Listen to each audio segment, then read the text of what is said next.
કેટલાક ભાગમાં ભારે વરસાદ તો કોઈ ભાગમાં અતિભારે વરસાદ થવાની શક્યતા રહેશે. અમદાવાદના ભાગોમાં પણ ભારે વરસાદ થવાની શક્યતા રહેશે. સૌરાષ્ટ્રના ભિન્ન ભિન્ન ભાગોમાં પણ વરસાદ પડવાની શક્યતા રહેશે. ભારે અતિભારે વરસાદ થતા કેટલીક નદીઓમાં પૂર આવવાની શક્યતા રહેશે. નદી નાળા ભરાઈ જાય, કુવાઓ છલકાઈ જાય, એ પ્રકારના વરસાદની ક્યારે શક્યતાઓ છે? જે વરસાદ થાય છે બંગાળ ઉપસાગરની સક્રિયતાના કારણે થાય છે. વેરિયા બીજ મેં અહીં છૂટા હાથે, હવે વાદળ જાણે ને વસુંધરા જાણે. આમ જોઈએ તો આજે 21 જુલાઈ અને સોમવારનો દિવસ છે. રાજ્યના મોટા ભાગના વિસ્તારોમાં ક્યાંક ને ક્યાંક હળવા મધ્યમથી લઈને સામાન્યથી લઈને ભારે પ્રકારના વરસાદ પણ જોવા મળી રહ્યા છે. ખાસ કરીને દક્ષિણ ગુજરાતમાં ભારે વરસાદ જોવા મળી રહ્યા છે. અને જે રીતે આપણે છેલ્લે દાદા સાથે વાત કરી હતી ત્યારે દાદાએ કહ્યું હતું કે જે જુલાઈ માસના એન્ડમાં છે સારા વરસાદની શક્યતાઓ છે. અને હવે ખાસ કરીને આપણે જુલાઈ માસના એન્ડમાં ઉભા છીએ.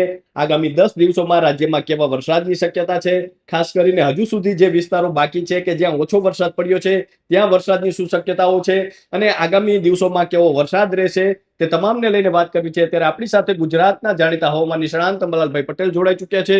તો આવું તેમની સાથે જ સીધી વાત કરીએ, વાત ગુજરાતી પર. દાદા, વાત ગુજરાતીમાં આપનું ખૂબ ખૂબ સ્વાગત કરું છું. આભાર આપનો. પણ આગાહી કરતા પૂર્વે અમે એક અમારું સૂચન કરીએ છીએ.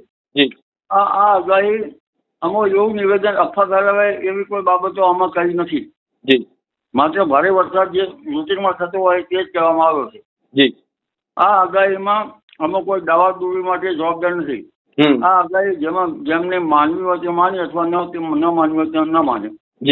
આ આગાહી જોઈએ તો આગામી 48 કલાકમાં ગુજરાત સૌરાષ્ટ્રના ઘણા ભાગોમાં વરસાદ કે વરસાદી ઝાપટા પડવાની શક્યતા રહેશે. લગભગ સૌરાષ્ટ્રના ભાગોમાં પણ વરસાદ કે વરસાદી ઝાપટા પડવાની શક્યતા રહેશે. પશ્ચિમ સૌરાષ્ટ્રમાં વરસાદ નહીં થવાનું મુખ્ય કારણ ઉત્તર અરબ સાગર જોઈએ તેવો સક્રિય નથી. જો ઉત્તર અરબ સાગર સક્રિય થયો હોત તો દ્વારકા, પોરબંદર અને જામનગરના કેટલાક ભાગમાં વરસાદ થયો હોત. આમ છતાં બંગાળ ઉપસાગરની શાખાના સક્રિયતાને કારણે ઉત્તર ગુજરાતના ભાગો, મહેસાણા, સાબરકાંઠા, અરવલ્લીના ભાગોમાં વરસાદ થવાની શક્યતા છે. કેટલાક ભાગમાં ભારે વરસાદ તો કોઈ ભાગમાં અતિભારે વરસાદ થવાની શક્યતા રહેશે. અમદાવાદના ભાગોમાં પણ ભારે વરસાદ થવાની શક્યતા રહેશે. મધ્ય ગુજરાતના કેટલાક ભાગોમાં ભારે વરસાદ થવાની શક્યતા રહેશે. પંચમહાલના ભાગો, લગભગ દાહોદના ભાગો, લુણાવાડાના ભાગો, આ ભાગોમાં પણ ભારે વરસાદ થવાની શક્યતા રહેશે. કેટલાક ભાગમાં અતિ ભારે વરસાદ થવાની શક્યતા રહેશે. મહીસાગરના ભાગમાં પણ વરસાદ થવાની શક્યતા રહેશે. કોઈ ભાગમાં ઘણો ભારે વરસાદ થવાની શક્યતા રહે. આ ઉપરાંત લગભગ કચ્છના ભાગોમાં પણ હળવા કે ભારે વરસાદ ઝાપટા પડવાની શક્યતા રહેશે. અને પશ્ચિમ સૌરાષ્ટ્રના ભાગોમાં પણ ક્યાંક વરસાદ પડવાની શક્યતા રહેશે. આ ઉપરાંત સૌરાષ્ટ્રના ભિન્ન ભિન્ન ભાગોમાં પણ વરસાદ પડવાની શક્યતા રહેશે. અને દક્ષિણ ગુજરાતના ભાગમાં ભારે અતિભારે વરસાદ થતા કેટલીક નદીઓમાં પૂર આવવાની શક્યતા રહેશે. શું કે આ પૂર એક સ્વાભાવિક રૂટીનની ગતિવિધિ ગણાય. એટલે જ્યાં વરસાદની રાહમાં ખેડૂત ભાઈઓ છે એક મજબૂત વહાણ હવે આગામી 48 કલાક બાદ પણ આવી રહ્યું છે. લગભગ તારીખ 24 થી 26 કચ્છ ભાગોમાં ભારેથી અતિ ભારે વરસાદ કેટલા ભાગોમાં થવાની શક્યતા રહેશે. બીજી એક સિસ્ટમ 30મી જુલાઈથી 2 ઓગસ્ટ વચ્ચે થવાની શક્યતા રહેશે. ત્યાંની ગતિવિધિ પણ લગભગ ગુજરાતના દક્ષિણવર્તી ભાગો તરફ રહેવાની શક્યતા રહેશે. જેથી મહારાષ્ટ્રના સંલગ્ન ભાગોમાં વરસાદ થવાની શક્યતા રહેશે. ગુજરાતના અન્ય ભાગોમાં પણ વરસાદ થવાની શક્યતા રહેશે. દક્ષિણ ગુજરાતના ભાગોમાં વરસાદ થવાની શક્યતા રહેશે. સૌરાષ્ટ્રના અન્ય ભાગોમાં પણ વરસાદ થવાની શક્યતા રહેશે. પશ્ચિમ સૌરાષ્ટ્રના ભાગોમાં પણ વરસાદ થવાની શક્યતા રહેશે. એટલે આ વરસાદનું વહન એક બીજું આવેલું છે. પરંતુ ઉલ્લેખનીય છે કે મધ્યપ્રદેશના ભારે વરસાદના કારણે નર્મદા નદીમાં બંધમાં પાણી વધુ આવવાની શક્યતા રહેતા નર્મદા બંધમાં પાણીનો આવરો આવી શકે. આ ઉપરાંત સાબરમતી નદીમાં પણ પાણીનો આવરો આવી શકે. એટલે નર્મદા બંધની ઊંચાઈ વધી શકવાની શક્યતા રહે. અને બીજું આ ઉપરાંત ઓગસ્ટમાં પણ સારો વરસાદ થવાની શક્યતા રહે. દાદા ખાસ કરીને જોઈએ તો કચ્છમાંથી જે લોકો છે ખૂબ પૂછતા હોય છે, તો કચ્છમાં વરસાદને લઈને શું શક્યતાઓ છે, અને ખાસ કરીને જે વિસ્તારો બાકી છે ત્યાં ક્યારે કહી શકાય હજુ એવા વિસ્તારો છે કે જ્યાં વાવણી પણ નથી થઈ, તો ત્યાં ક્યારે વરસાદ પડશે અને કચ્છમાં ક્યારે વરસાદ પડશે? આ સિસ્ટમ મજબૂત છે. કચ્છના કેટલાક ભાગમાં પણ ભારે વરસાદ થવાની શક્યતા રહે છે અને કેટલાક ભાગમાં હળવો વરસાદ થવાની શક્યતા રહે છે. સૌરાષ્ટ્રના ભિન્ન ભિન્ન ભાગમાં વરસાદ થવાની શક્યતા રહે છે.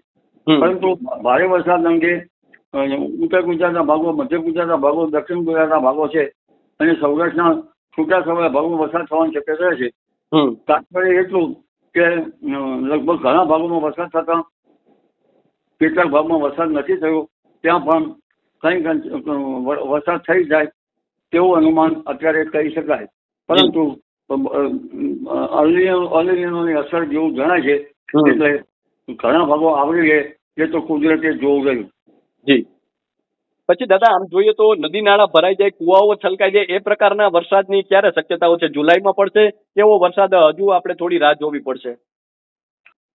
અલનીનોની અસર છે એટલે કહી શકાય નહીં. આમ છતાં ઉત્તર ગુજરાતના ભાગોમાં, મધ્ય ગુજરાતના ભાગોમાં ભારે વરસાદ થવાની શક્યતા છે.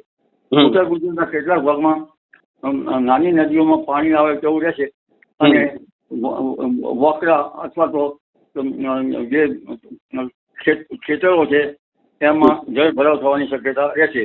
દક્ષિણ ગુજરાતના ભાગોમાં ભારે વરસાદ, ત્યાંથી ભારે વરસાદથી કેટલીક નદીઓમાં, નાની નદીઓમાં પૂર આવવાની શક્યતા ગણી શકાય.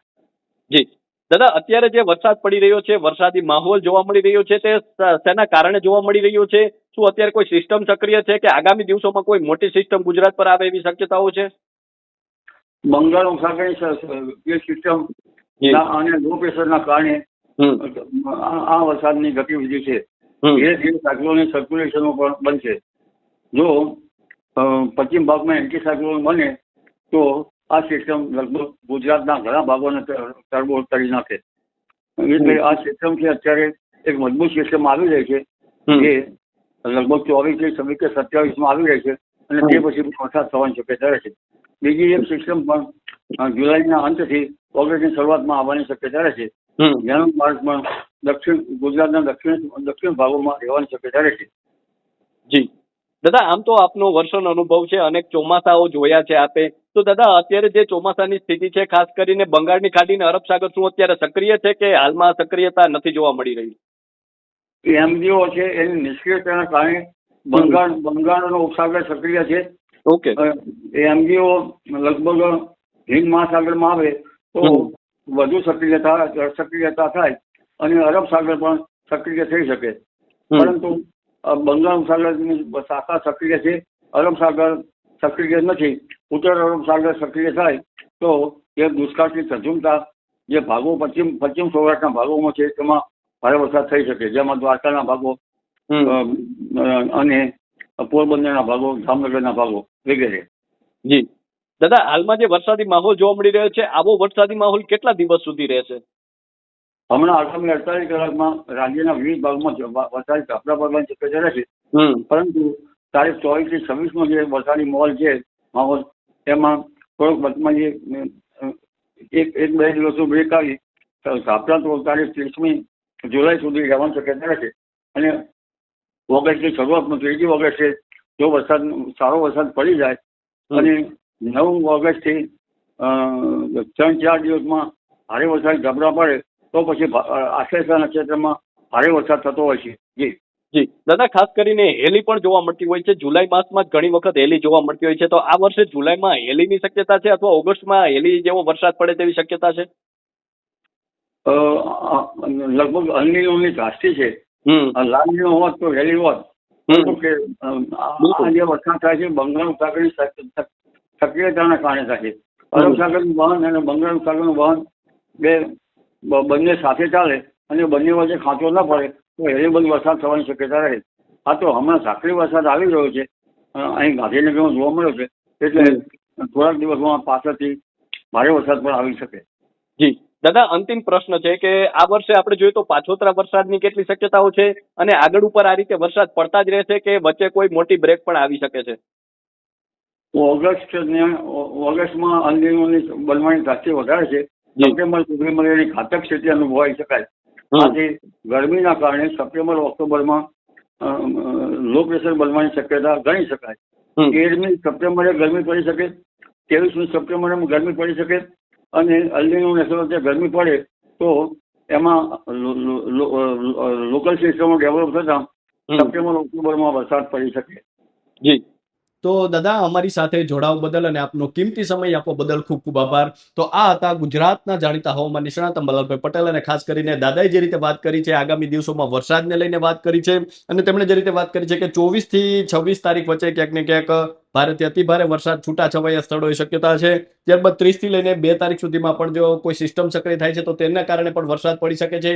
તદુપરાંત જોઈએ તો આગામી દિવસોમાં જે કહી શકાય વરસાદની શક્યતાઓને લઈને અનેક વિસ્તારો જ્યાં બાકી છે ત્યાં પણ વરસાદને લઈને શું શક્યતાઓ છે તે તમામને લઈને વાત કરી છે. તો હાલ બસ આટલું જ. ફરી મળતા રહીશું વાત ગુજરાતી પર.